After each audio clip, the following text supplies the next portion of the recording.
Ladies and gentlemen, for a very intimate conversation, please welcome to the stage one of the men behind Life is Strange Before the Storm. Come on, Deck 9. Thanks for coming out. Thanks for having me. Yeah, please. Now, we've never met, sir. We actually might have met. You're going to throw me under the bus right now. No, it's fine. Oh, okay. It's okay that you don't. Okay. That you don't remember. When did we meet? Past E3. I was lead designer on a game for Sony called Warrior's Lair for the Vita. I think you might have interviewed me very briefly. What? Well, now this interview's taking a completely different turn. Does I'd like to talk about Warrior's Lair? The Storm. No, one person did. It was going to be Diablo on the Vita. It was going to be loot. It was going to be amazing. But because you guys didn't support Vita enough, it didn't happen. So I hope you're all happy. It's on you! That man has a Vita. I appreciate that a lot. No. Well, what's your name? Introduce yourself to everybody. My name is Chris Floyd. I'm the co-game director at Deck 9 Games, and we're working on Life is Strange Before the Storm.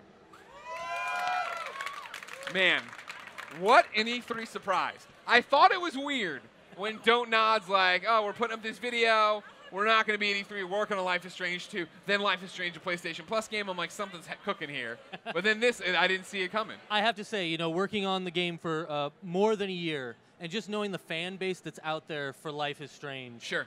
Keeping that bottled up for so long, that moment at the Xbox conference when we finally had our trailer up there, just letting Chloe out of the bag, as it were, was a fantastic moment for us. Okay, so you I think, hit the nail on the head for the first part. It's a game that's beloved. It's a game that has changed people's lives. There are so many cosplayers out there. How terrifying was it to actually get this? It is it's a lot of pressure for us. What Don't Nod created is spectacular, and it's such a unique vision. Yeah. Right? So to be asked to come in and contribute to that, it's a lot of pressure, but it's really such a great privilege to be able to work in this same universe and work with characters and environments that they created. So you said a year and a half you've been cooking on it? Yeah, over a year. Okay. So how does this happen? I'm unfamiliar with Deck 9. Sure. What else have you worked on? So Deck 9 Games is a set of veteran developers. We've been building a team actually for the last 3 years and a set of tools to make cinematic adventure games. Okay. So we brought in storytellers from film and television as well as video games. We made a great team of storytellers, and we made a set of tools we call StoryForge that really unleashes those people and lets them bring their creative vision into the game. Yeah. And we just had Square Enix come to us and start talking to us about cinematic adventure games. Next thing we know, we're making the next Life is Strange game. We couldn't believe it. We wanted to play the next game. We didn't imagine we'd be making it. So, I say this quite often. I know how to play video games and talk about them, but the business side of games I never truly understand. So you took a meeting with Square, and at some point, does it become obvious that they're interviewing you? I mean, what they did, we actually talked to them about some other possible games we might make. We showed them our technology. Yeah. This technology has been really making some waves. Everyone we show it to that's made these kinds of games, veterans of adventure games, they see it, they go, oh, we wish we could work with these tools. Okay. So that was the first point that really, I think, caught their attention. And then, honestly, they put us through the ringer. They made us recreate scenes from the first Life is Strange. Wow. They made us make our own scene from our story and really show that we could capture that unique vision, that the visual quality, the feeling of Life is Strange. So then what was the mandate from them, or the order, I guess, they put in? Is it like, hey, we want you to make a Life is Strange game that's before Life is Strange, or did they leave it up to you? Or? Well, we knew that fans wanted to return to Arcadia Bay. And there were a lot of fans who just wanted to spend more time with characters that they knew and that they loved from the first game. So other than that, Square gave us a lot of latitude to consider a lot of different stories. Wow. And where we landed was Chloe as our protagonist and telling this story that's really about that special person that just comes into your life at the right time and just changes everything for you. And for Chloe, that's Rachel Amber. Tell me about who Rachel Amber is. I think, being a fan of Life is Strange, she was this character, obviously. She was a motivating factor, but we never got to know her in that game. She's like a mythical figure in the first game. Yeah. Right? Everybody has something to say about her. They'll have their own interactions. Everybody loves her. It's still true. In our game, 3 years before the original game. She's the most popular girl in school. She's super successful at school, at everything she does. She's kind of everything to everyone. Yeah. Chloe, on the other hand, totally different. She's an outcast. Her father just died 2 years before in a tragic accident. Her best friend, Max, is taken off, lost touch. She's really alone against the whole world. So when Rachel shows up, it's really going to be a transformative moment. And these two, kind of oil and water, are going to come together, and they're going to find that they both need each other to lean on during this period of our story.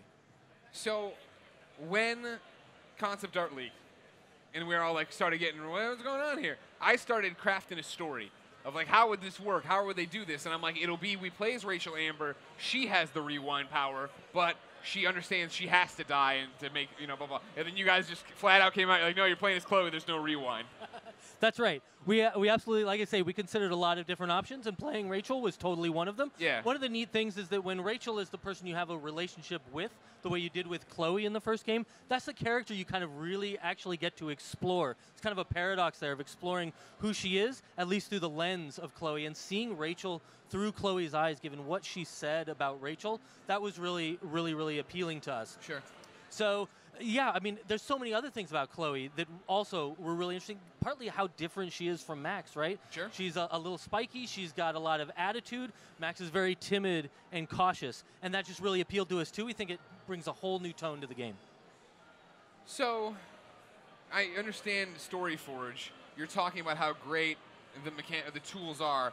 What makes them special? What makes them stand out? Well, it really has two parts. It starts in a tool we call Playwright. And that's like that's basically like writing a screenplay. Our writers can write a screenplay, except they can also add in all those branches and consequences and all those moments that make the gameplay what it is. They build that straight into that screenplay.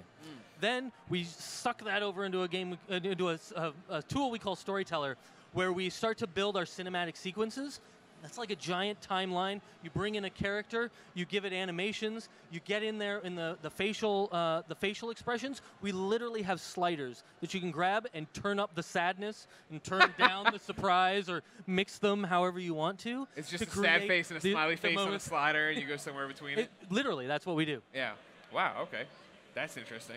Were you worried about fan reaction to, first off, a prequel, but secondly, hey, there are no rewind powers. This is just going to be how Chloe interacts with all these different people.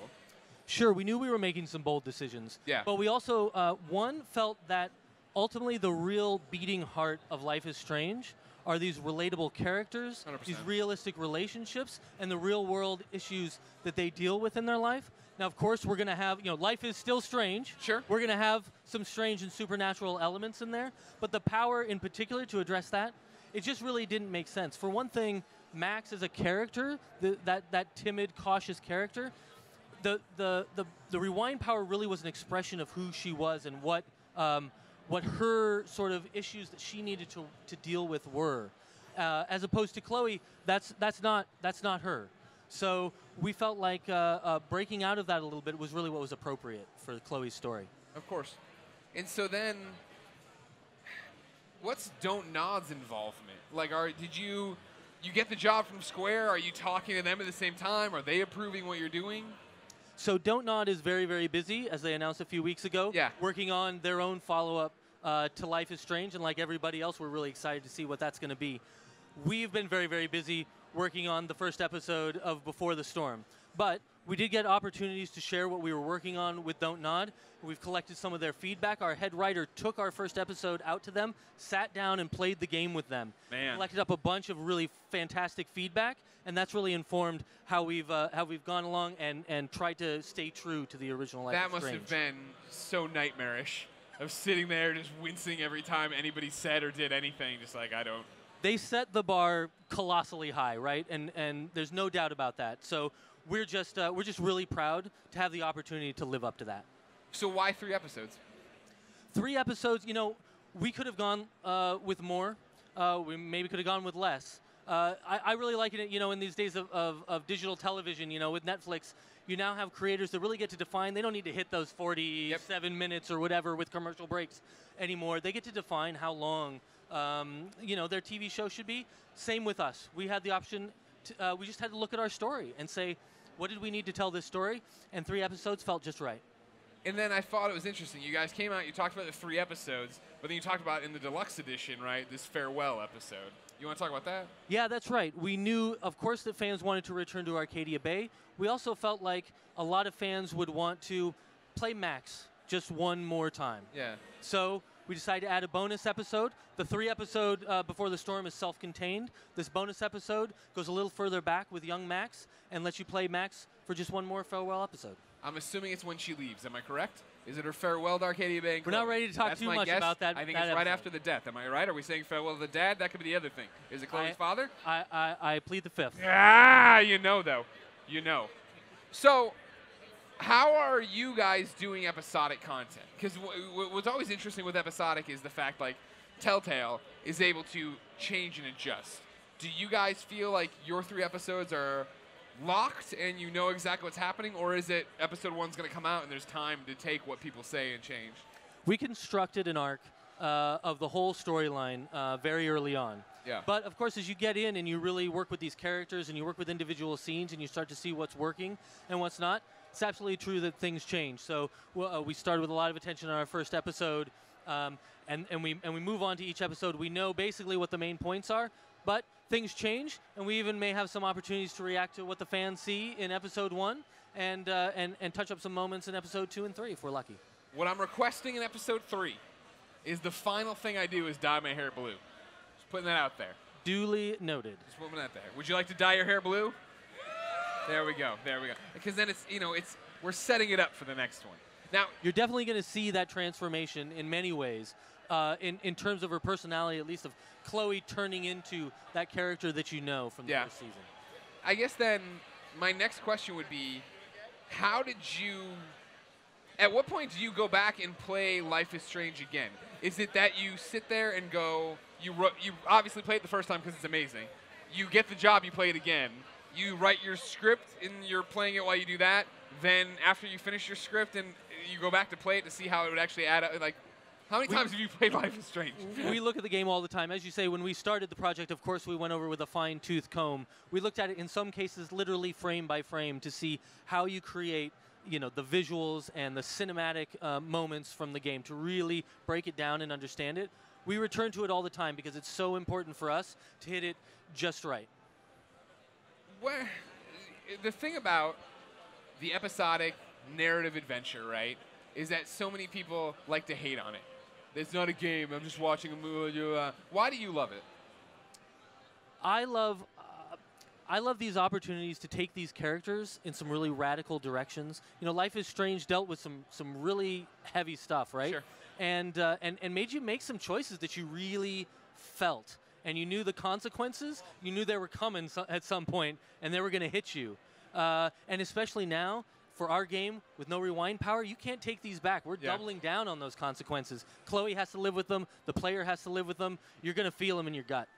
Life is Strange, Before the Storm, Episode 1 comes out August 31st. That's right, for Xbox One, PlayStation 4, and PC on Steam. And then it'll end with me dyeing my hair blue.